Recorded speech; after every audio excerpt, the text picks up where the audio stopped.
I was there when the light of the galaxy didn't just flicker, but began to bleed. They called us remembrancers, a word that feels like a cruel joke now, as if memory were a gift rather than a curse. My name is Race Dawn, and before I became a ghost haunting the corridors of a dying dream, I was a chronicler of the 16th Legion, the Luna Wolves. We were the spearhead, the Emperor's chosen pride, and I truly believed I was documenting the birth of a paradise. I remember the air on the vengeful spirit.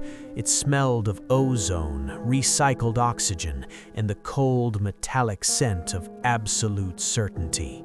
The ship was a cathedral of war, its hallways polished to a brilliance that felt holy. I watched the giants in white plate, the Astartes, stride past with a grace that defied their mass. They were brothers then. They laughed, they debated philosophy. They were the pinnacle of what humanity could achieve when we stopped fearing the dark. When I first stood before Horus Heresy, the War Master, I felt as though I were standing before a captured star.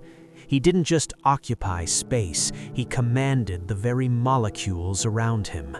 Unlike the others, who looked at us mortals as if we were fragile porcelain, Horus looked at me and saw a man. He placed a hand on my shoulder, a weight that could crush a tank, and told me that the future belonged to those who could tell the truth.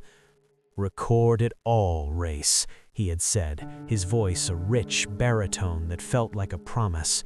"The blood, the glory, and the mistakes, especially the mistakes.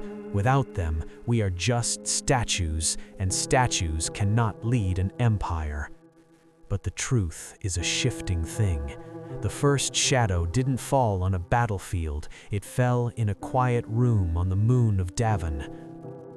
The source material says he was wounded by a blade, a physical trauma that led to his fall, but I saw something different. I was in the secondary observation deck when the War Master returned from the surface. He wasn't just wounded, he was hollow. It wasn't the fever of the flesh that took him, it was a silence. For weeks, the Legion held its breath, and I watched the subtle erosion of their nobility. The mistakes Horus told me to record were no longer lessons, they were becoming a religion. I remember a specific night, shortly after his recovery. I found Horus standing alone on the observation bridge, staring into the great rift. He wasn't wearing his armor. His skin looked like marble under a dying sun. He didn't turn when I approached, but the air grew cold, a frost forming on the edges of my data slate. "The Emperor lied, Race," he whispered. It wasn't a statement of anger, it was a statement of fact, as cold as the void. He gave us the stars so he could sit on a throne of secrets. He wants to be a god, while we are expected to remain his hounds. I should have fled then. I should have sounded an alarm, but I was a chronicler, and I was seduced by the scale of the tragedy unfolding before me. I watched as the white armor of the Luna Wolves began to be replaced by the sea green of the Sons of Horus. The sigils changed. The wolf was replaced by the eye, a lidless, staring thing that seemed to watch us even in our sleep. The atmosphere on the ship curdled. The camaraderie was replaced by a hierarchy of secrets. Those who questioned the War Master's new rhetoric began to disappear. Not in battle, but in the re-education chambers. I started 2 journals that night. One was the official record, full of glorious prose about the Second Enlightenment and the freedom of mankind. The other was a ledger of shadows, hidden behind a false panel in the ship's ventilation system. In that secret book, I wrote about the way the Astartes' eyes had changed, how the light of reason had been replaced by a predatory hunger. I wrote about the whispers in the dark, the strange visitors who wore no armor but carried the stench of old graves. The tragedy was that we weren't just witnessing a rebellion, we were witnessing the death of the human soul, and I, the man tasked with preserving the truth, was becoming the greatest liar of all. I felt the weight of the eye on me every time I walked the halls. Horus didn't smile at me anymore. He looked through me as if I were already a relic of a dead civilization. The final compliance of the 63rd expedition wasn't a liberation, it was an execution. And as the bombs began to fall on worlds that refused to bow to the new War Master, I realized that the dawn we had been promised was actually the glow of a galaxy on fire. The atmosphere aboard the Vengeful Spirit changed from a military vessel to something resembling a predatory hive. The gleaming white corridors I once admired were now choked with a thick, cloying incense that smelled of old blood and copper. It wasn't just the aesthetic that shifted, it was the rhythm of life itself. The Astartes, once open and boisterous, had retreated into the shadows of their warrior lodges. I would see them gathering in the lower decks, their voices a low, rhythmic chanting that vibrated through the deck plates. They no longer spoke of the Emperor's truth. They spoke of legacy, inheritance, and the right of the strong. I remember seeing Captain Garviel Loken shortly before we reached the Istvan system. He looked like a man carved from granite who was starting to crack. He was one of the few who still held to the old ways, a ghost of the Luna Wolves wandering the halls of the Sons of Horus.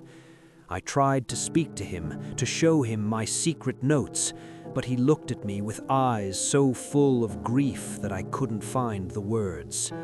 He knew. They all knew the storm was coming, but while some were building shelters, the War Master was sharpening the lightning. When we arrived at Istvan III, the air on the bridge was electric, but it wasn't the excitement of battle. It was the tension of a predator about to spring a trap on its own kind. I was permitted to stay in the secondary tactical spire, documenting the suppression of the rebellion. Below us, on the surface of the planet, the loyalist elements of the 4 legions, those who still believed in the Emperor, were being deployed. I watched the drop pods streak down like falling stars. Among them were men I had shared meals with, warriors who had protected me during the earlier campaigns. Then came the order. It wasn't a tactical command, it was a death sentence. "The Life Eater," whispered a tech priest beside me, his mechanical voice trembling for the first time in his existence. I watched the orbital silos open. We weren't firing shells, we were releasing a plague. I looked through the high-resolution augers and saw the gas clouds bloom across the planet's surface. It was a beautiful, sickly green. Within minutes, every living thing on the world below began to dissolve. The forests turned to black sludge, the cities became graveyards of liquid bone, and the warriors, the Emperor's finest, died not with swords in their hands, but with their lungs melting inside their armor. The ship itself seemed to groan in protest, or perhaps it was laughing. As the flames on the surface ignited into a world-spanning firestorm, the voxcasters throughout the Vengeful Spirit didn't broadcast orders, they broadcast the screams of the dying. Thousands of voices, distorted by vox static, crying out for the fathers who had just murdered them. I stood there, my recorder forgotten in my hands, as the War Master stepped onto the bridge. Horus didn't look at the screen, he didn't look at the fire.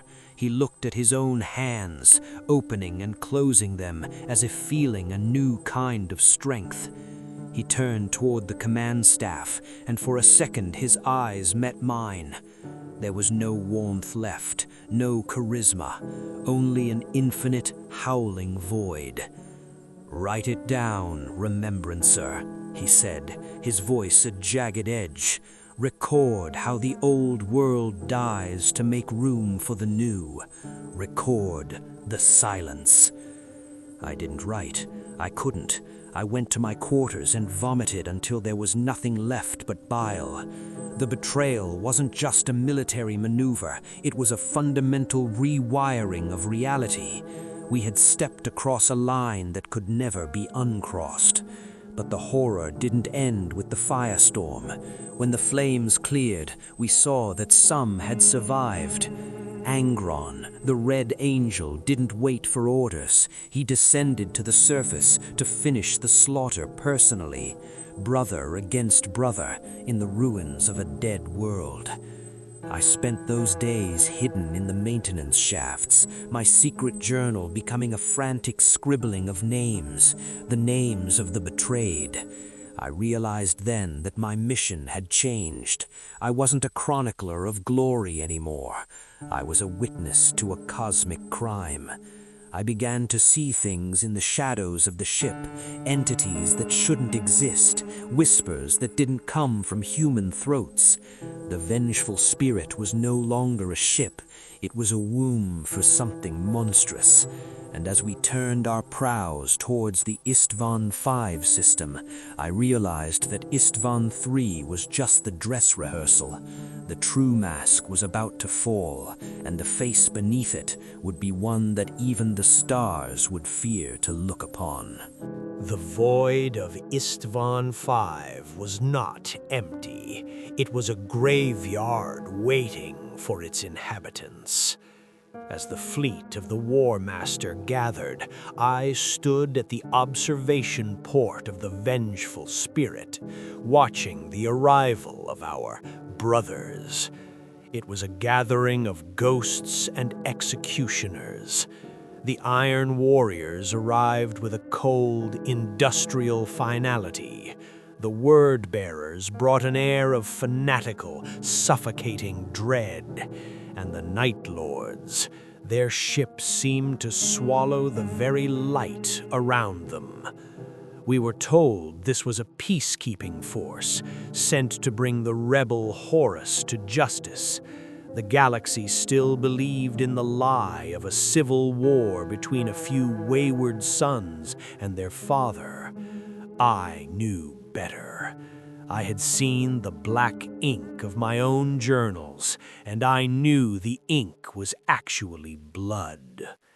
I was summoned to the Grand Strategium to document a council of the Primarchs. This was the moment the mask didn't just slip, it was shattered. I saw them, the demigods who had once been the pillars of human reason.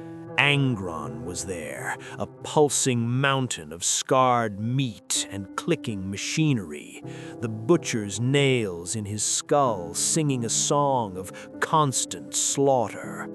Mortarion stood like a shroud given form, his breath a toxic mist that even the ship's scrubbers couldn't fully neutralize. But it was Fulgrim, the Phoenician, who truly terrified me. He moved with a grace that was no longer human. It was serpentine, oily and wrong. His skin was too pale, his eyes too bright with a hedonistic fire that made my skin crawl. They weren't warriors anymore. They were the 4 horsemen of a new, darker apocalypse. "Look at them, race," a voice whispered behind me. It was Malogurst, the Twisted. His broken body seemed more at home in this new, distorted environment than any of us. "You are looking at the architects of the future. See to it that you capture their majesty." "Majesty?" I whispered back, my voice trembling. "I see a funeral for the species." Malogurst leaned in, the scent of rot and old parchment clinging to him. "Careful, chronicler. The War Master values your perspective, but even his patience has limits. Your private reflections have not gone unnoticed. There are no secrets on this ship. The walls have ears, and lately they've started to grow eyes." He was right. The vengeful spirit was undergoing a horrifying metamorphosis. In the lower decks, the metal was becoming soft, pulsating like a living heart. The geometry of the corridors was shifting. A straight hallway would suddenly curve into an impossible angle, leading to rooms that didn't exist on the original schematics. I saw crew members, good, honest men, weeping as they were forced to paint sigils of a language that hurt to look upon. We were no longer in the materium. We were dragging the warp along with us like a shroud of madness. Then came the drop site massacre. I watched from the tactical hollows as the Loyalist legions, the Raven Guard, the Salamanders, and the Iron Hands descended into the Urgal Depression. I saw the trap spring. I watched the reinforcements from the second wave turn their guns on their own brothers.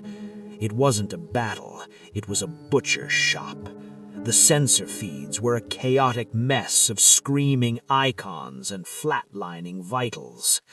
On the bridge, the officers of the Sons of Horus cheered. They laughed as they watched the slaughter of their kin. I recorded it all. My official data slates were filled with tactical analysis and justified retribution, but my heart was screaming. I saw Vulcan disappear in a bloom of nuclear fire. I saw Korax's shadow-winged sons cut down like wheat. The dream of the Great Crusade didn't just die that day, it was desecrated. The Emperor's vision of a rational, united humanity was replaced by the laughter of gods who drink tears.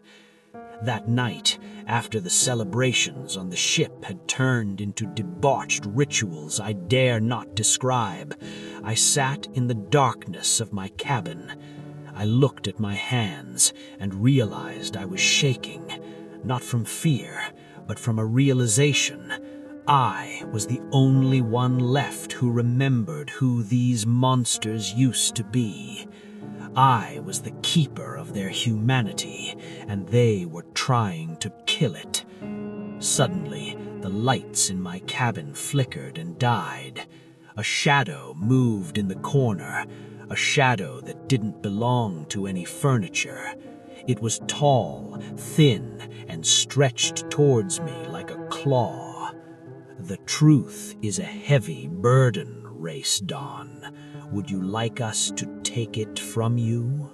The voyage towards Terra felt less like a journey through space and more like a descent into the throat of a god. Within the warp, time became a shattered mirror. Seconds felt like centuries of screaming, while weeks vanished in a single heartbeat of terror. I stayed confined to the upper decks when I wasn't summoned, but even there the corruption was inescapable. The vengeful spirit was no longer a machine of steel and logic. It was a cathedral of meat and madness. The walls perspired a salty, iron-scented fluid, and the constant hum of the engines had been replaced by a low, rhythmic thumping. The ship was developing a pulse. I was summoned to the sanctum of the War Master to document the new order. Walking through the command tiers was like traversing a fever dream. The warriors of the 16th Legion had almost entirely abandoned their nobility. Their armor was now a canvas for jagged runes that seemed to writhe when you looked away. They spoke in a dialect that combined Low Gothic with something ancient and predatory, a language of the abyss. I saw Ezekiel Abaddon, the first captain, standing over a map of the solar system. He looked less like a soldier and more like a black-armored engine of pure spite. He didn't breathe. He exhaled smoke and the smell of ozone. The Remembrancer is here, Abaddon grunted, his voice sounding like grinding tectonic plates. He didn't look at me, but I felt his contempt like a physical blow. "Why do we keep this insect, Father? We have the warp. We have the truth. We don't need a scribe to spin lies for the cattle." Horus Lupercal turned from the tactical hollows. The man I had once admired, the son of my universe, was gone. In his place was a vessel. His skin was translucent, and I could see dark serpent-like shadows moving beneath his flesh. Not veins, but something living, something hungry. His eyes were no longer human.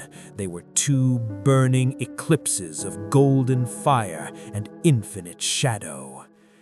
"Every empire needs a myth-maker," Ezekiel said. His voice was no longer a baritone. It was a choir of 1,000 voices speaking in unison. He walked toward me, and the very air in the room seemed to bend away from him. "Rhys Dawn is our myth-maker. He will tell the galaxy that we didn't destroy humanity, but liberated it. He will write the gospel of our ascension." He reached out and touched my cheek. His hand was freezing, a cold that reached past my skin and frosted my very soul.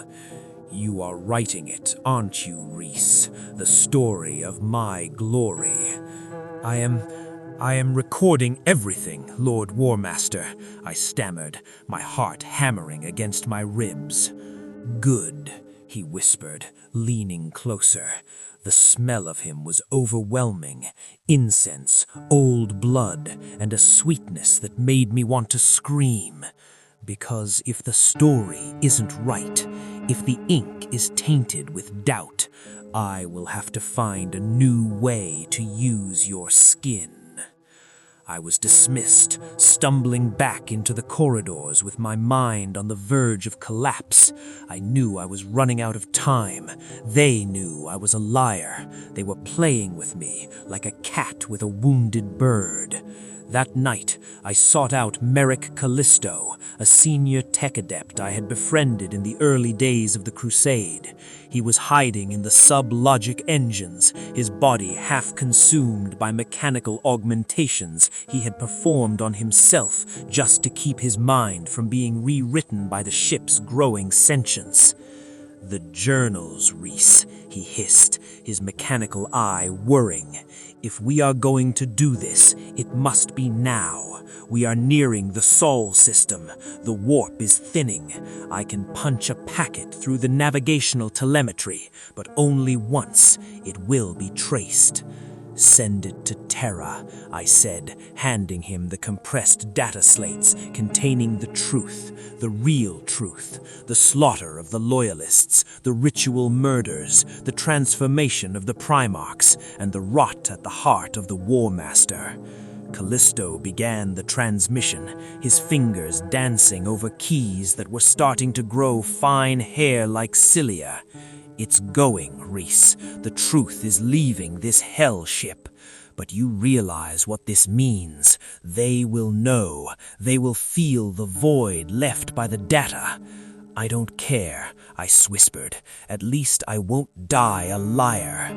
Suddenly, the heavy blast doors of the engine room were torn from their hinges as if they were made of parchment. The alarm didn't sound like a siren. It sounded like a dying woman's scream. Through the smoke strode Malagurst the Twisted. He wasn't alone. Behind him were the Enforcers, creatures that had once been human, but now were fused into their armor, their faces replaced by screaming metal masks. "The War Master is disappointed, Rhys," Malagurst said, his voice dripping with mock sadness. "He offered you the chance to be the voice of a new god. Instead, you chose to whisper to a dying one." I looked at Callisto, but the tech adept was already gone, his head severed by a single flick of an Enforcer's blade. The data slate was still glowing. The transmission was at 98%. "The truth is out, Malagurst," I spat, standing my ground as even my knees shook. Malagurst laughed, a dry, rattling sound. "Oh, we're not going to kill your memory, little scribe. We are going to improve it. We have technologies that can turn your doubt into devotion. You will write for us, but your hand will be guided by the very powers you fear." As they dragged me toward the re-education chambers, I saw the final percentage on the screen flicker to 100%. The message was gone, but as I was thrown into the darkness of the surgical bay, I heard a sound that chilled me more than the cold of Horus's touch. It wasn't the scream of a victim or the roar of a warrior. It was the sound of someone, something shuffling in the corner of my cell. A voice that sounded exactly like my own, yet completely hollow. Whispered from the shadows. "I've been waiting for you, Reese. I've already finished the first chapter of our new book. Would you like to hear how you die?" The re-education was not a matter of knives or red-hot irons. Those were too crude for a mind like mine. They used needles made of crystallized sorrow and sounds that had been harvested from the death rattles of entire civilizations.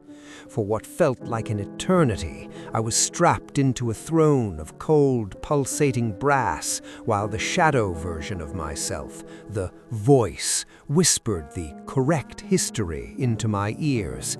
My memories of the Luna Wolves were being peeled away like old skin, replaced by a narrative of the Emperor as a parasitic tyrant and Horus as the tragic liberator of a shackled galaxy. I felt my soul fraying, the race dawn who loved the truth being buried under a race dawn who lived only for the War Master's lie. Then the universe screamed. The siege of Terra had begun. Even deep within the bowels of the vengeful spirit, the sheer psychic pressure of the Emperor's aegis, clashing against the tides of the warp, was enough to shatter glass and liquefy the brains of lesser crewmen. The ship groaned, its metallic bones warping as we descended into the atmosphere of the throne world. Through a slit in my cell door, I saw the sky of Terra. It wasn't blue and it wasn't black. It was a bruised, bleeding purple, choked with the smoke of 1,000,000 burning homes. In a moment of supreme arrogance, or perhaps a final desperate gambit, Horus ordered the ship's shields lowered. He wanted his father to come. He wanted to end the poem he had started writing in blood. In the chaos, my cell was forgotten. The enforcers were summoned to the boarding decks to face the vengeful angels falling from the sky. I crawled from my restraints, my mind a jagged mosaic of half-erased memories and warp taint. I made my way to the Lupercal Court, the grand throne room where the final act was to be played. I wasn't a man anymore. I was a ghost, a remnant of a remembrancer, clinging to the shadows as the air itself began to burn with the proximity of gods. I was there, hidden behind a pillar of obsidian that breathed like a lung when the golden light broke through the shadows. Sanguinius was already there, his wings broken, his blood painting the deck in a shade of red that felt like a scream. I saw the angel fall, a masterpiece of creation, shattered by the War Master's mace. And then the air froze, the warp shadows recoiled, the Emperor of Mankind stepped onto the deck. He didn't look like a god, he looked like a father who had walked through a hurricane to find a son who had burned the house down. The duel that followed was not a fight, it was a tearing of the fabric of existence. Every blow struck between them sent ripples through time, and for a moment I saw all the potential futures that were dying in that room. I saw a galaxy of light, and I saw 10,000 years of a rotting, stagnant empire. I tried to lift my recorder to fulfill my final duty, but the light was too bright. It was an incinerating purity that scorched the very concept of truth. I remember the moment Horus fell. The War Master's mask finally broke, and for 1 microsecond, the son looked at the father with eyes that were clear, terrified, and full of a sudden, agonizing realization of what he had done. And then the Emperor struck, not with a sword, but with a psychic obliteration that wiped Horus Lupercal from every page of history, past, present, and future. The backlash threw me into the darkness. When I awoke, the vengeful spirit was retreating, screaming into the warp. The siege was broken, but the victory was a hollow, skeletal thing. I was found by the sons of Horus. No, they were just the traitors now, and thrown into a stasis pod, a relic to be used for their future myths. But here is the mystery, the secret that keeps me screaming in the dark of my own mind. My transmission to Malkador. I saw the data reach 100%. I saw it leave. But as the Emperor stood over the broken body of Horus, I heard a voice, not the Emperor's and not the War Master's. It came from the warp itself, a laughing fourfold chorus that echoed in the static of my brain. Thank you for the journals, Race Dawn. The Sigillite will receive them, but they won't be the journals you wrote. We've edited them.